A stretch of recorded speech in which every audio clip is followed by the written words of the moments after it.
Welcome to Decide to Move podcast, where top experts share tips and strategies to grow you from where you currently are to where you are destined to be personally and professionally. Now here's your host, author, speaker, business strategist, CEO, and founder of Decide to Move, Monica M. Bijou.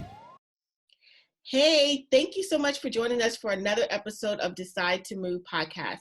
I am super excited to have another expert speaker joining me today.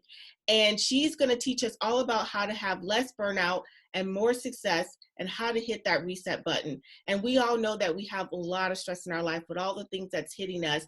And so no other person to teach us that is a person that has so many credentials. I'm going to let her introduce herself with it when it comes to that.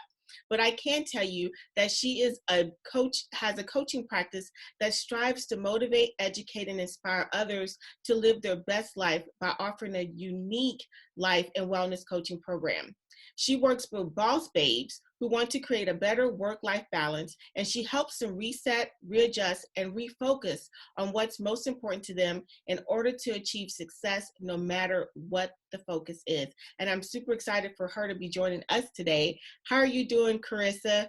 I am doing great. Thank you so much for having me. Oh, it's a pleasure. I could not go further without having you as a guest speaker because of the fact that when I ran across your information, I was like, this is definitely a person that I want to bring to my audience because she has such great information to provide. Oh, thank you. Yes, and it's an honor to be here as a guest. Yeah, well, thank you again. And for all you ladies, boss babes out there, creators of your own life, I'm a success coach, and I get to help stressed out, sometimes burnt out, career-focused women create better work-life balance.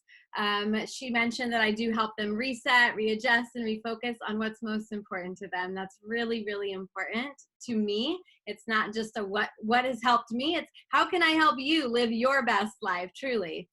I'm all about, of course, like building habits that support self-care, healthy living, and balance. Today's world we live, I feel like on an on-demand, right? It's so go, go, go. It's so transactional that we can forget the reasons why we work so dang hard. And really those are the most important things for people. There's a lot of those things that we just take for granted. So yeah. Yeah, most definitely. And how did you start? What was your journey to get you to the place where you like you said, that's what you do? How did you have to reset and readjust yourself? Yeah. Well, looking back now, I do realize one thing, right? I believe that everything happens for a reason. Like every struggle, every setback, every reset has to happen in order for me to get to where I want to go. So that alone is like takes the pressure off of any other mistakes or fears that I'm going to have or failures, right? Because I'm like, it's cool. If I fail today, that's what I'm supposed to fail on. And I just completely lean into faith. But if I had to go back to kind of where my journey started, where my life just started like sparking, right? I know if you've never read, or don't really know me, I used to weigh over 213 pounds. And how I got to that weight was I was giving all of myself to everybody, right? I didn't have a lot of self-worth. I come from a lot of trauma and abuse. And so that just was alone, like the struggle of like a people pleaser. Like I just want to please everyone. And I got to the point, I got married, I had kids, I was working for my mom, I was getting involved, and I just forgot all about me. I was like, who cares about me? I'm just going to be the best mama that I can be and the wife, and I just want to take care of everyone, right? That was my role. And 10 years ago, I would have been like, yes, that's my destiny, is to take care of everyone. And so I gained all this weight, and with the weight came unhappiness and self-consciousness and zero confidence. And like I would walk by the mirror and I absolutely hated the reflection that I would see. And I would just, the negative inner dialogue within me. And it was just disgusting. And it was toxic, honestly. And I had a doctor be real honest with me, right? He said, Karissa, you're 5 foot and you're 213 pounds. Girl, you are obese. And I was like, shut the front door. I was like, that isn't me. Are you kidding? I'm an active mom. But it made me realize it had an aha. My mom battled cancer for so many years. And I remember thinking her quality of life is so crappy. And I believe it is because she was so overweight and just, like she gave and burnt herself out for what her clients and her shows that she produced. And so I got to see firsthand what work, a working mama, does. And I thank her because she taught me my hard work and hustle. Like it's good to hustle and grind out my day. But through all of my challenges, I really have realized, like, I don't want that for myself. I don't want that for my family. So I realized, looking back, that had I had a little bit more balance in my life, I may not have gained all that weight. And with the weight, I lost it. I started a business, a tuxedo and suit shop, long time ago. And I was on this weight loss journey. I was losing weight. I was feeling great. I was getting into the community, and they were watching me, kind of the transformation, right? Like the community on the outside in. And I eventually got poached by a local shop. They wanted me to run all their marketing and HR. And I was like, I own this place. Like, why are you coming to me? And I follow my heart. I want to talk to you guys about keys to success later, but I follow my heart, and if it feels good, I jump on it. That's an opportunity. And so I ended up going to work for this amazing body shop. I love them to death. They really allowed me to grow and learn within the shop. But there too, I found myself, I was succeeding so well, right? It started out as the marketing job, a full-time marketing job, one-person gal doing it. And I was so good at what I was doing, and so good. Like, I cared so much, and the community was, receiving that love. And the shop, and he's like, how about you take on the HR? And I was like, heck yeah, I'll do that too, right? I'll succeed in that. And it just got to the point where I was working, and I became a workaholic. Like, I became work was almost more important. Succeeding, hitting the numbers became more important than being at home with my kids. It became more important than pouring into my relationship with my husband, and there I was. Oh, and not to mention, right, like I'm a go-getter, I'm a hustler. So I was like, well, now what? I'm bored. I've conquered HR. I'm doing the marketing. The body shop's succeeding. What else am I supposed to be doing? So I started coaching. I started helping other women become healthier. And that's where it all started, honestly, with coaching is someone on Facebook was like looking for a health coach, tired of yo-yo dieting. And about 4 people in this community tagged my name, and they're like, if you need motivation, inspiration, this is your girl. And so I reached out to this lady. I said, listen, I'm not certified by any means, but I know what it feels like to hate my body and love my body. And I know what it takes to do 90 pounds, and never, I literally lost that weight, and every pound was like, bye, right? Because I was doing it the right way. And so that's how I was like, wait, you can make a living helping people get healthier? I don't have to just do this as a side passion or a hustle or a hobby. And so I was like, oh, let me check out the schools. And then I became certified. And so that's where, it started out with a health coach certification, then came to life coach. And then I'll be here in a couple months, I'll be getting my transformational coaching cert. And it's just, it became to the point where I was like, you know what? I can't effectively do this anymore. I'm going to school. I'm coaching part-time. I'm working 2 full-time jobs. I'm trying to sit at the basketball games and be present. And oh, by the way, I completely let my relationship go with my husband. And unfortunately, we could never bounce back from that. But lesson learned, right? I can't do it all. I can't. And I had to learn to let go of a fun career that served me well, that taught me lots, to jump in feet forward, I'm going in the deep end. I'm going to do this coaching thing full time because I just want to help. I want to empower and inspire women to be their best selves. So quite honestly, that's where my coaching journey began. And after a year of coaching, all the right clients, all the wrong clients, I have really nailed down that niche, that boss babe, that don't take me away from my work, but don't take me away from my kids. Why can't I have it all? And I show them simple strategies on how to slow down, do less, so that they can have more success. And it's so freaking fun. I love it. Wow. Thank you so much. That's a great, I love your journey, and that's what it is. It's a journey. And I love the journey that you took. And there was a couple things that you said in there that really like resonated with me. First of all, starting when you decided that you wanted to lose the weight, it started off, would you say, with a mindset shift, or what was the first thing that you felt was needed in order for you to make that first step? Yeah, you have to find the why, right? And as a coach, I coach on the why. Like, what is your reason behind wanting to do anything? And as a business, why is it a reason? Why do we want to do this? And the doctor may have given me that bad news, right? The smack in the face reality check. But it wasn't until I got home and I sat on that couch and I looked at that picture of the mom, and the why became more important. Because I mean, she passed away, but I was so young, and I was like, I don't want that for my kids, you know? And so I remember thinking, I don't know anything about this weight loss crap. I should probably eat less and go to the gym. And that's honestly where it started. And I created, you know, daily, like surrounding like anchors and to help motivate me on my goals. And these are the things that I teach. Like, what took me 10 years, I'm teaching clients in 6 months to a year. I'm like, had I had a coach then, holy cow, how much time would I have saved? In a marriage, I probably would have saved. Yeah, and that's, but yeah, that was the reason. It is a mindset shift. And that's, you know, so great. And that's what I love about doing podcasts, is because people are getting information that it took us years to learn through all of our trials and tribulations and mistakes, but they can get it right without having to go through the loops and stuff like that of what we did. So, you know, embrace this, people.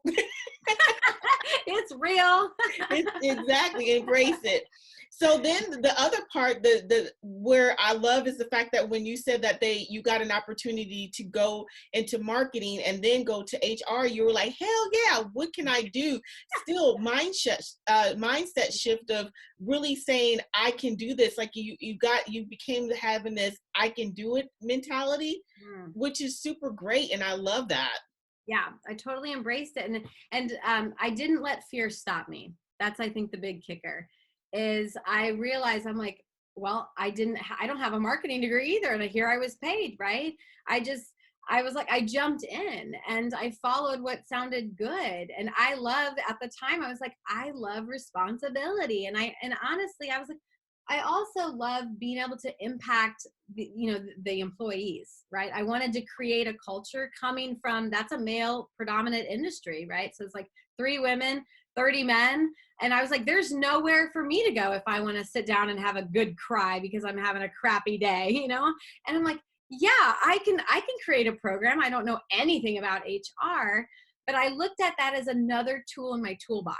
I looked at that as the journey. I'm like, I'm not going to be owning this place, nor do I want to, but like, what else can I learn while I'm here? And in return, I love when companies invest in their employees instead of the opposite mindset of like, if I teach them everything, they'll leave. But I gave them 7, close to 7 good years, like amazing company growth. And that you can't put a price on, like when you invest in your employees. And that's what I got. I have a lot of love for them. But yeah, I was like, I can do it. Why not? Exactly. Yeah. And I had that confidence probably from the weight loss. I would have never jumped on board with something like that. Yeah, I love that. And, it's funny. So many people think if I teach someone something, they're going to know all my tricks and trade. And then therefore it won't be, I don't want to share, but no one can do it the way you do it. And I once had a supervisor, I'll never forget her. Actually, she was a director of where I dispatched for 911. And she always said, when you walk out of the room and someone can fill your shoes, and you're truly doing your job. And I didn't really understand what she meant, but I was like, well, I'm going to teach people what I know. If I learn something, I'm going to teach it. And then it started making sense for me, because the more that I share, the more I'm making room to learn more stuff. Yeah. And then that person can take my shoes and, fill my shoes, and I can move on. So that was a great philosophy. Like it's about taking care of your people and teaching them so that they can grow. So important. Important. Absolutely love that. So tell me, we're going to talk about the other stuff, but you mentioned fear. What do you tell your clients when they come to you and they're saying, I want to be a boss babe, I want to do this, but I'm afraid, I have fear? What do you say to them? Well, that's where the magic happens, right? That's where the coaches, like, we're like, ooh, we hear guilt, we hear fear. And I'm like, girl, yes. So that's what that transformational coaching certification, like I dive in. So I like to look or think, I'm a visual. So I'm like, I have to visualize a track with a bunch of hurdles, and fear is just a hurdle. And when I can help you remove that limitation, that story in your head, somewhere along the line, someone put a story of fear in. We're not born with fear, like we're fearless, in fact. So we need to embrace the inner child again and just jump in. But honestly, fear, when I hear that, and besides just coaching, like that's the magic of coaching, is being able to dive in and ask some questions and work with the subconscious mind when it comes to like fear and some major guilt and shame and things. But I recommend Mel Robbins's book, 5, 4, 3, 2, 1, right? Like, and I'm all about that. And I still embrace that when I'm like, this is kind of scary. And I'm like, Karissa, you're going to do it, whether you learn from it or not, right? And I have 5, 4, 3, 2, 1. And that's how I even left my career. I had to walk into the office, and he said, I could tell that you were going to come in and tell me you were leaving me. But yeah, coaching has really allowed me. I have a coach, and it really has allowed me to kind of push past fear. In fact, I asked my kids that instead of like, hey, what was your favorite thing to do at school today? I said, what did you fail at today? And they're like, I remember the first time I asked that, and they're like, Mom, like, it's not good to fail. And I was like, the heck it isn't. Are you kidding? Because we can learn from that. So there's failure, there's like transformation in failure. So I try and get them to just shift their perspective just a little bit, that there is a lesson here. We just have to figure it out. And then we have to act on it and not do it again. But yeah, fear is a tricky one. And I love hearing the 4-letter word, because I know I can go deep, but we all fear something. Exactly. I love that, because that's what I would say. It's either false evidence appearing real, or failure expected to appear real. Either one, it's not true. It's only true if you allow it to be. And so that's me when I have clients that talk about being afraid or I'm like, yes. I'm like, oh, I'm going to help you so good. Yeah. It's like, okay, let's get the tape recorder and hit rewind and play a new message that's going to resonate for you over and over again. So that's great.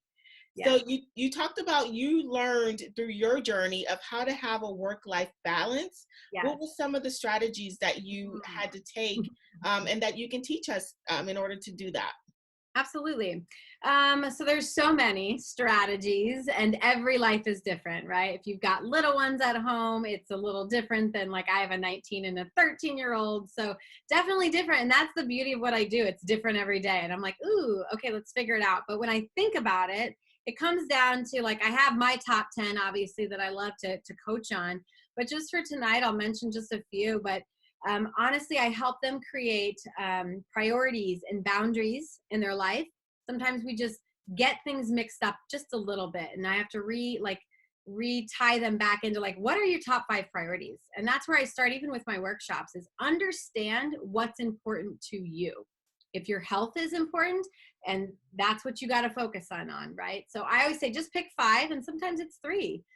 Is it work? Is it, and it's okay if work is more important than, other things, because that's the beauty of being a human. Like, we all have our own needs. But priorities, boundaries is what I love to help with. And we hear that a lot. Like, the trigger word for me is, there's not enough time in the day and I just need better time management. And I'm like, actually, we need better boundaries. So it's boundaries. And then I help them declutter everything else. And I think if you're growing a business, that's really important too, right? Because it's so easy to jump to the next shiny object, and you're like, oh, I can make money here, and I can do this, and I'm going to go do this. But if you have solid boundaries and a solid vision, it makes it real easy to just, like, declutter and, like, reflect everything that doesn't serve your purpose. So priorities and boundaries are huge. If you're out there, make your top 3 or top 5 priority list right now. It's a big one. Another one is, I help my clients get organized, right? So I get a lot of, like, real estate agents who are like, I'm so good at my job, but how can I not organize my home life? And I'm like, girl, we can't do everything. And so it's really important to get organized. And what I mean by that is you have to put some effort into being organized until it becomes a habit. So I'll give you an example. Health, right? Eating clean and exercise. So if we want to eat clean, I always suggest or plan out meals so that you're not getting off of work, driving through, going through McDonald's, and then coming home and feeding that to your kids. Had you had preparation on like a Sunday or a Saturday, you would already have the food that you wanted to be cooking. So I just kind of help them create, like, let's get organized on, again, what's important to them. They may say, girl, my eating is great, my exercise is great, but my family is like, there's so many activities and we're never on the same page. And I'm like, okay, well then on a Sunday night, everyone comes to the round table and says, this is what you've got going, and this is what you've got going, and this is who's going to pick you up from practice and take you over to that, right? So you have to get organized, and you have to put in the effort. If you don't have a planner or some mobile app, like, get it. I say I live by my schedule almost. I schedule everything so that I don't feel so overwhelmed. And I even schedule, I'm a huge for scheduling your personal time as well. So that you can physically see. I'm like, when's the last time you did something for yourself? And they're like, I don't know. And I'm like, I can tell you when the last time I did. It's scheduled. You know, it's in there. To me, it's the most important appointment of them all, is like your time or your family time, making sure that that's important. A big one, another one that I help clients do, or a big strategy, is learning to let go of perfection. Perfection is a hard one because it's like, we just want things to be so nice. Like we want to feel 100% ready before we jump off, the deep end and say, I'm going to be a coach. And I work with lots of coaches, and I work with, again, lots of women who have a full-time career that are doing a side hustle so that they can eventually do the side hustle and be more flexible with their time and be around more of their family. Like, the intention's really good there. But they're just, the pressure that they put on themselves, that like the flyer has to be perfect and like all the details, like it doesn't matter. I know, like I say, just get started. What's one thing that you can do today or this week, 1% change that will get you closer to that goal. So, but yeah, perfection is a big one. And then to go with the perfection is the stopping the negative dialogue. I really noticed that when I was launching my own, and I have to hit the reset every now and then with me. And I'm like, Karissa, why haven't you launched this program yet? And I'm like, it's not perfect yet. And I'm like, okay. When I can start to hear that and the negative dialogue, like, it's just not perfect, you're never going to get it right. And then it can spiral. And so I really, I think that we have to learn as women that if we want to get started, we just have to start. Right? Just 1% change is really big for me.